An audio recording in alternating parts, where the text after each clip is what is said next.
नमस्कार,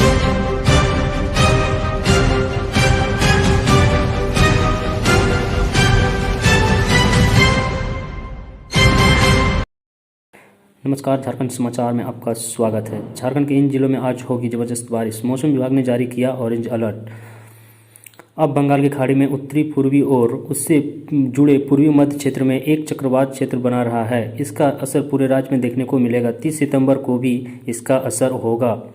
चास रांची राज्य में बंगाल की खाड़ी में बने चक्रवात का असर कम हो गया है, मगर अब बंगाल की खाड़ी में उत्तर पूर्वी और उसमें जुड़े पूर्वी मध्य क्षेत्र में एक चक्रवात क्षेत्र बना रहा है। इसके कारण एक कदम दबाव का क्षेत्र उत्तर पश्चिम बंगाल की खाड़ी और तटीय क्षेत्र में बना हुआ है। इसके अगले 24 घंटे में और गहरा होने की संभावना है। इसका असर राजधानी रांची में मंगलवार को रात से देखने को मिल सकता है। मौसम विभाग अभिषेक आनंद ने बताया कि बंगाल की खाड़ी में बने इस चक्रवातीय क्षेत्र का असर पूरे राज्य में देखने को मिलेगा। इसके कारण राज्य में मध्य और दक्षिणी जिले पूर्वी सिंहभूम, पश्चिमी सिंहभूम, सरायकेला, खरसावा, सिमडेगा, रांची, खूंटी, बोकारो, हजारीबाग, रामगढ़ और गुमला में 29 सितंबर को भारी से अति भारी बारिश होने की संभावना है। इसके साथ ही मेघ गर्जन और वज्रपात की भी संभावना है।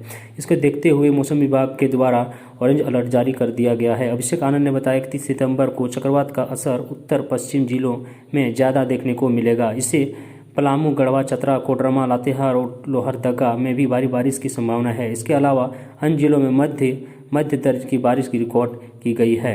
हालांकि राज्य में कहीं कहीं हल्के से मध्यम दर्जे की बारिश रिकॉर्ड की गई है। राज्य में सबसे ज़्यादा बारिश तेनुघाट में 34.8 mm बारिश रिकॉर्ड किया गया है, जबकि राज्य के सबसे कम न्यूनतम तापमान चाईबासा में 21.6 डिग्री सेल्सियस रिकॉर्ड किया गया है। वहीं राज्य में सबसे ज़्यादा अधिकतम तापमान गोड्डा में 37.2 डिग्री सेल्सियस रिकॉर्ड किया गया है।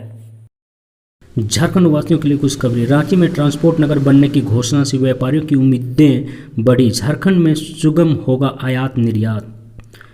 झारखंड गठन के 21 वर्ष के बाद रांची में ट्रांसपोर्ट नगर बनने की स्वीकृति दी गई है। सरकार के इस फैसले का उद्यमियों ने स्वागत किया है। कहा है कि इससे व्यापारियों को बढ़ता फायदा होगा। झारखंड की स्थापना के बाद ही राज्य का व्यापारी और उद्यम वर्ग रांची, धनबाद और जमशेदपुर में सुगम आयात निर्यात और ट्रांसपोर्टेशन के लिए ट्रांसपोर्ट नगर की स्थापना की मांग कर रहा है। हालांकि अब व्यापारियों की ये मांग जल्द ही पूरी होगी। राज्य सरकार इनके लिए 113 करोड़ रुपये खर्च करेगी। मंगलवार को झारखंड कैबिनेट की बैठक में इसकी मंजूरी दी गई है। झारखंड चैम्बर ऑफ कॉमर्स ने इस बारे में कई बार पहल किया है। कोरोना संक्रमण से पहले ही रांची में सुकरहुट में 40 एकड़ ट्रांसपोर्ट नगर बनने की तैयारी की गई है, मगर कोरोना संक्रमण के कारण योजना लटक गई है। मगर इन सब के बीच सबसे ज़्यादा परेशानी का सामना ट्रांसपोर्टर और व्यापारी वर्ग कर रहे हैं। रांची में ट्रांसपोर्ट नगर बनने की मांग राज्य बनने के बाद से ही की जा रही है। सरकार द्वारा इसे EPC मोड में डेवलप करने का फैसला उम्मीद के किरण है। इससे ट्रांसपोर्टरों के लिए सुगम बनाने का विचार करना चाहिए।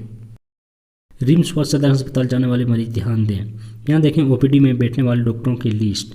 रिम्स में 2 पाली में डॉक्टर बैठते हैं। यहाँ मेडिकल, न्यूरो व सर्जिकल OPD में काफ़ी भीड़ रहती है। रांची सदर अस्पताल में मुख्य रूप से गायनी और बच्चों की इलाज पूर्व व्यवस्था है। रिम्स रांची के OPD में दिखाने के लिए सुबह 9 बजे से ही टिकट काउंटर खुल जाता है। यहाँ मरीजों की कतार लगनी शुरू हो जाती है। यहाँ रांची समेत झारखंड के विभिन्न जिलों से मरीज आते हैं। दिन के 1 बजे तक OPD सेवा चलती है। फिर दूसरी पाली में 2 बजे से शाम 5 बजे तक डॉक्टर बैठते हैं। यहाँ मेडिकल, न्यूरो व सर्जिकल OPD में काफ़ी भीड़ लग जाती है।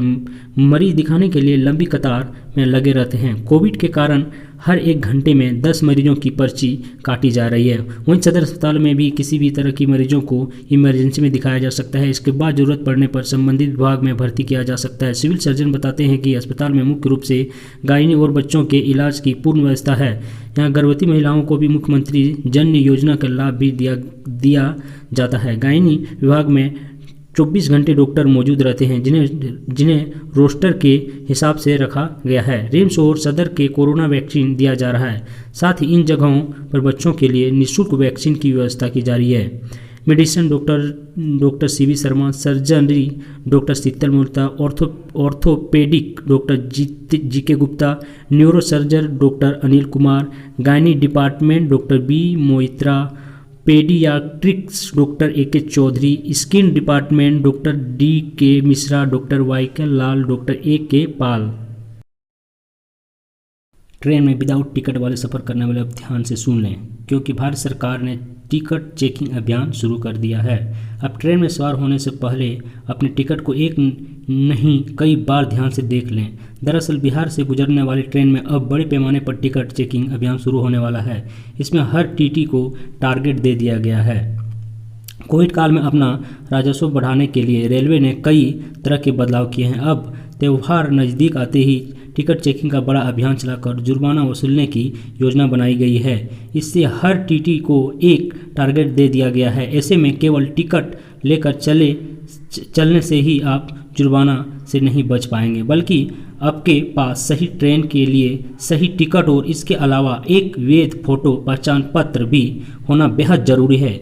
इससे जरा भी चूक होने पर टीटी आपके जुर्माना वसूलने से नहीं चूकेंगे। बगैर टिकट यात्रियों पर अनेक नकल कसने के लिए दानापुर रेल मंडल की ओर से टिकट जांच में सख्ती करने का निर्देश दिया गया है। जुर्माना से बचने के लिए आगे कई अहम उपाय हम आपको बताएंगे। हर दिन कम से कम 3000 यात्रियों पर जुर्माना लगाने का टारगेट।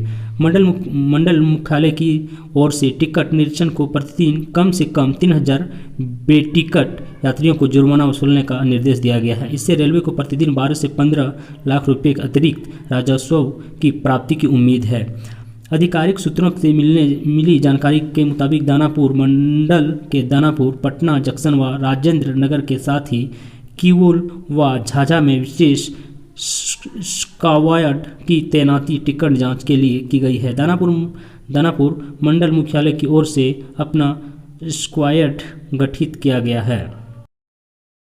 पंचायत चुनाव लड़ने वाले तैयार हो जाइए। झारखंड में पंचायत चुनाव को लेकर जल्द बजने वाले हैं डुगडुगी। निर्वाचन आयोग ने जारी किया चुनाव चिन्ह। झारखंड में पंचायत चुनाव की तैयारी तेज हो गई है। चुनाव चिन्ह आवंटन आदेश जारी किया गया है। प्रत्येक पद के लिए 24 स्वतंत्र चुनाव चिन्ह तय किए गए हैं। पंचायत चुनाव में चूड़ियां से लेकर बालियां तक चुनाव चिन्ह रखा गया है। झारखंड निर्वाचन आयोग ने क्षेत्रीय पंचायत चुनाव की तैयारियां तेज कर दी गई है। इस कड़ी में आयोग ने चुनाव चिन्ह आवंटन आदेश जारी कर दिया गया है। इसके तहत प्रत्येक पदों के लिए स्वतंत्र चुनाव चिन्ह किए गए हैं। ये चिन्ह ऐसे जो भारत निर्वाचन आयोग द्वारा किसी निबंधित या मान्यता प्राप्त राष्ट्रीय या राज्य दल को आवंटित नहीं है। पंचायत चुनाव में चूड़ियां से लेकर कान की बालियां तक, नेल कटर से लेकर पेंसिल शार्पनर आदि तक चुनाव चिन्ह अभ्यर्थियों को आवंटित किए जाएंगे। जिला परिषद और पंचायत समिति के सदस्यों के अलावा ग्राम पंचायत मुखिया और ग्राम पंचायत सदस्यों के निर्वाचन के लिए प्रत्येक श्रेणी में 24 स्वतंत्र चुनाव चिन्ह तय किए गए हैं, जो अभ्यर्थियों को वर्णमाला के अनुसार आवंटित किए जाएंगे। 24 चुनाव चिन्ह सुरक्षित रखे गए हैं, जो जरूरत पड़ने पर सभी पदों के चुनाव के लिए आवंटित किए जाएंगे। वहीं दूसरी स्थिति आ रही है कि ग्राम पंचायत के मुखिया पद के निर्वाचन के लिए चुनाव चिन्ह सेब, शतरंज, बोर्ड, गुब्बारा, कोट, बल्लेबाज, कंप्यूटर बेल, क्रेन, दूरबीन, कटिंग प्लायर आदि रखा गया है। और सुरक्षित चुनाव चिन्ह सभी पदों के लिए उपहार पेंट, ग्रामोफोन, मटर, हाथी, हाथ गाड़ी, pen stand, handphone, pendulum, hockey और बाल फोन, चार्जर, पानी गर्म करने का राडर, करनी, केतली, हांडी, लेडी पर्स, रेजर इत्यादि बहुत सारे रखे गए हैं। धनबाद शहर के पॉलिटेक्निक रोड में एक युवती के साथ छेड़खानी के बाद हंगामा मच गया।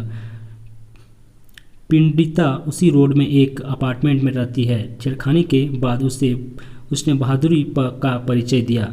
मन चला को पीछा कर पकड़ा, उसकी पिटाई शुरू कर दी। राहगीर भी जुट गई। भीड़ में युवक की दिखाई दवाई की। इसके बाद उसने सफाई देनी शुरू की कि मैंने छेड़खानी नहीं की है। वह बार बार युवती से माफ़ी मांग रहा था। भीड़ ने सलाह दी, उठ कर बैठक कर लो और निकल जाओ। इसके बाद उसने कान पकड़कर दनादन उठक बैठक की, फिर बाइक पर सवार होकर तेजी से भाग निकला।